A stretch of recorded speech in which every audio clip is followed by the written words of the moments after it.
Geri dolduran gördüm o geçmişi, boşa soldurdum o nazlı gençliği. Bir avuç toprak için yar kendini, dünyada onundan başkası yalan. Bir avuç toprak için yar kendini, dünyada onundan başkası yalan. Yalan, başkası yalan. Dünyada onundan başkası yalan. Yalan, başkası yalan.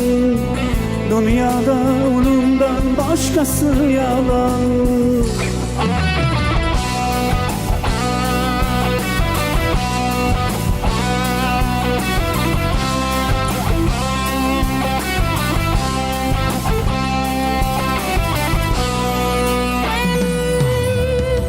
Malı devletinge aşnalar bisyor, yıkılsa topulmaz bir dost vefadar.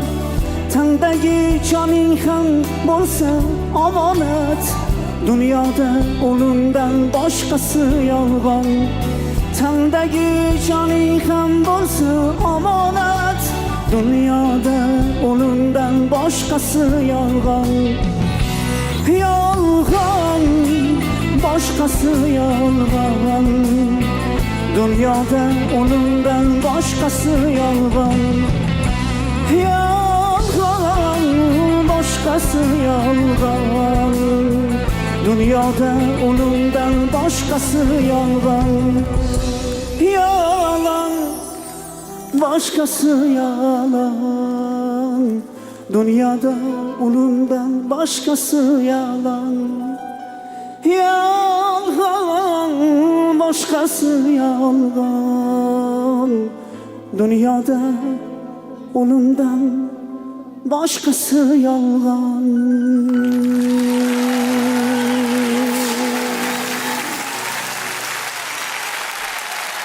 На узбекском, что ли, Насиба? На узбекском, что ли, Михаил? Или На турецком или Bu o'zbek? qo'shiq o'zi Yulduz Usmonovani qo'shiqlari. Uni turkiyalik xonanda ham ijro etgan. Bu kishi hozir birinchi kupletni turkcha boshlab, keyin o'zbekchaga o'tdilar. Asli Yulduz Usmonovani qo'shiqlari. yapıyor? Shunaqa bo'ldi. Va buni hammasi Ortiqali tomonidan ijro qilindi. Ortiqali sizga katta rahmat olqishlab qo'yamiz va siz bilan birgalikda endi ustozlar fikrlariga quloq tutamiz. Farruh Karimov, keling sizdan boshlaymiz, marhamat. Gap yo'q. Men hozir juda qoyil qoldim. Shunaqangi ijro, shunaqangi mahorat yuqori darajada. Ortiqjon, ovozida bir qandaydir ajoyib shira bor. Mana shu narsani agarda yana Xudo xolasa rivojlantirasiz, ijodiy omad yana hamisha sizga yor bo'lsin. Rahmat. Katta rahmat. Shohruxxon, marhamat. O'z yurakni siqadigan qo'shiqlarni yoqtirmayman. Lekin Bu qo'shiqni nima deydi, temasi sal nima deydi, yurakni siqadiganroq, lekin mani ustozim onamlar aytganlar har doim agar ko'zingda yoshing bo'lib turgan paytda yana tabassum bilan shu narsani ijro qilib bera olsang, yana ham qattiqroq ta'sir qiladi bu narsa. Hozir bu qo'shiqni men o'zim uchun boshqatdan kashf qildim. Tabassum bilan shu mavzuni yoritib berdingiz. Rahmat. Sizga ham katta rahmat. Va men o'zim uchun yangilik ochdim. Haqiqatan ozgina vaqt berib keyin Shohruxxondan fikrlarini so'rasak, mana chiroyli fikrlar. Ha, shunaqa zo'r chiqadi. Nasiba Abdullayeva, marhamat.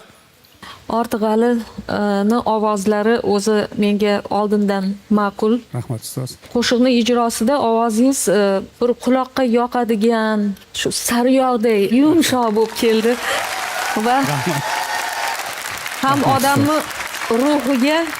odamni ruhiga huzur bag'ishlaydigan bo'lib chiqdi ovozingiz. Juda ham yarashibdi sizga qo'shiq. Rahmat. Juda ham umid qilamanki, oxirigacha borasiz deb.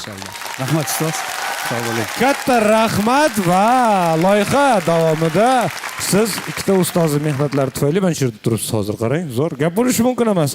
Ana endi Anvar Jo'rayev sizni fikringiz. Marhamat, xohlasangiz Nasiba opaga qarab ko'rdingizmi deb boshlashingiz mumkin. Yo'q. Bu omad deb bilaman. Bu mendan ham Nasiba opadan ham независимый narsalar. Ortiqjon milliy ashulalarimizni, milliy estradamizni juda ham yaxshi ijro qiladilar, juda ham yaxshi aytadilar. Shu biz ham boshqa qirralarni ochish niyatida izlandik и shu ashulada to'xtadik. Shu ashula juda ham ularga tushdi, juda ham shu yuragidan chiqazib berdilar shu ashulani. O'zingizlar eshitdinglar, menimcha ishonarli bo'ldi. Yana bir bor shu anaqaga qaytamiz. Haqiqatdan. Rahmat sizga.